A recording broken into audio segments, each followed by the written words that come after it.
The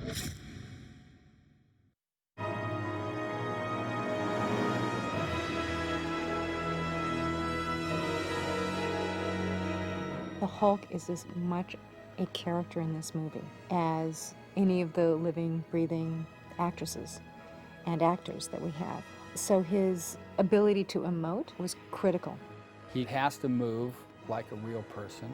It has to look like a real person, and it had never been done before. But ILM is definitely at the forefront of all of this stuff. It's incredibly difficult to make anything that is even close to being human out of an animated character, whether it's computer graphics or whatever. Because as we look at each other, we know that 300 little recognizable body motions that mean something. So we've had to learn all those and apply them to the Hulk correctly so that you think the Hulk has got this kind of childlike personality. I think it's time to bring the sophistication in public entertainment in the computer world. So you can invest your emotion into it, not just watching the creature go crazy, where at the back of your head you know that CGIs. I want to see if I can break that barrier. The first step is to design the character. What does he look like? The very first step we took was to do some concept paintings on how realistic was the Hulk's body. Is it a completely believable human musculature? Or is it more like a comic book where everything's bigger than normal? And that was probably some of the first explorations that we went through. When the LA department sent us the maquette, actually, in fact, this is the maquette that they sent us, this really kind of nailed for us what direction Aang wanted to go to.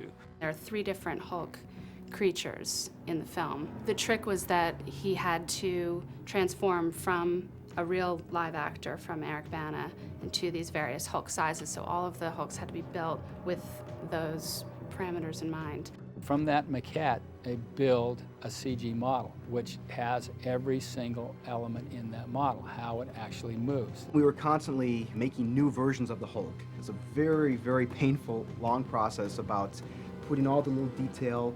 We have a whole team that just simply does the paint.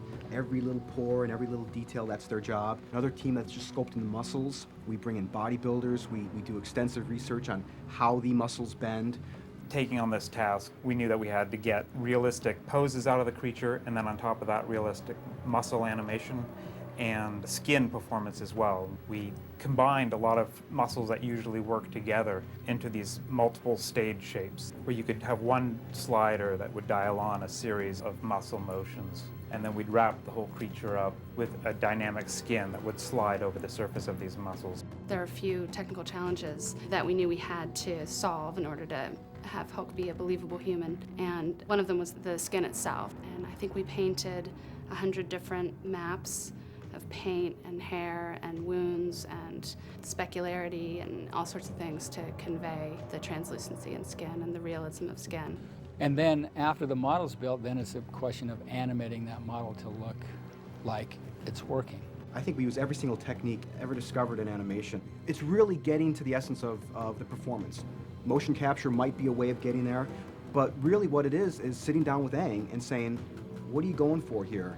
We would show video of ourselves to Aang. We'd say, what do you think? Could Hulk act like this? Could he run like this? Anytime things were overly clean, he would say, no, that looks like animation. And so really the goal here is to not make it look like animation, to go for all those imperfections that come out of real life.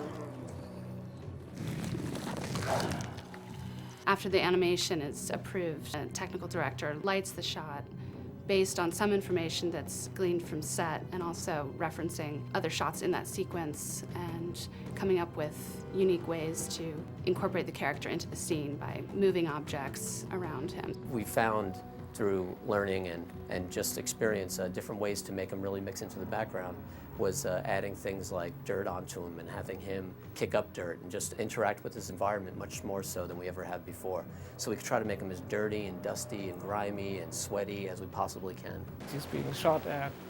There are wounds all over his body. You have to tear the skin, you have to have it heal again. He's interacting with water a lot, so you have to take care of all his wetness values and create a paradigm for that. Generally, the animation is done several days or weeks in advance of when it actually comes to us. And then it's our job to integrate that into the scene. So it's a matter of lighting it, shading it, putting skin texture on him. Here's the infamous Hulk throwing the tank shot, or DA-24 as we call it here. There probably were 3 to 4 dozen elements that added up to make this shot. You could see how the tank tread breaks off and all these different dynamic things that the animation team takes into account and does a great job with the muscle flexing and the hard surfaces reacting in a real way. This represents a computer-generated ground plane, and here's some computer-generated dust. Where he starts spinning it around, you can kind of see the footprints be depressed a little from the wind. So all these elements add up to this final shot. It's all about chaos in this sequence, trying to get it as chaotic as possible. And it's getting sand and dirt in the air and on the Hulk.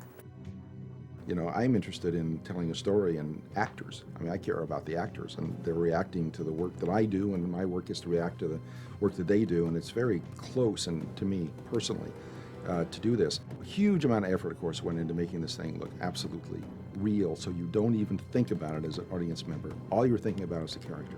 The technology should be invisible. Only when it's over, you say, wow, you know, how did they even do that?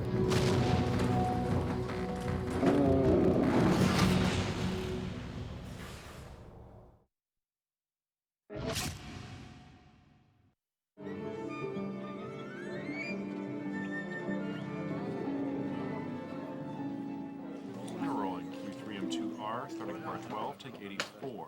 Recording. Speed.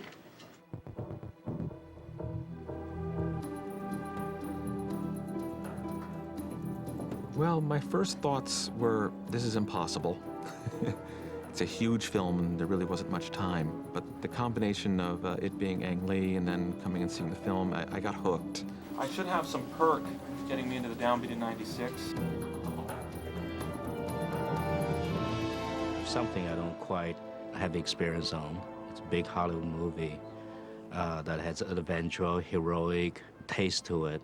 For this kind of movie, Danny knows what he's doing, so I think he can help me a lot on this particular genre. But in the same time, I was telling him I don't want a Danny Elfman. So I'd be playing music and he'd go, no, that's too Danny Elfman, too Danny Elfman.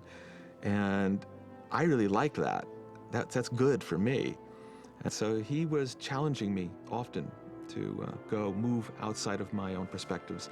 Hulk is about the artificial way that we brought the inside alter ego out to exposure. So we want both the majestic grandness of the classic horror picture and grandiose to it.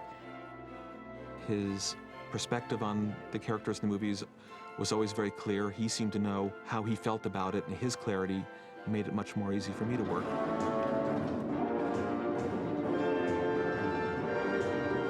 Hold please. When I have the G sharp to the A, you really want to also, it's like you want to feel that there's like a half tone rubbing in there, especially into the last, it's like really nasty, you know, that trumpet cluster shape. Okay. They just got to put the gravel and the nastiness in the tone. It's all about the tone there. Yeah. One more time, please. 127. The first and most important thing, what is the tone of the film?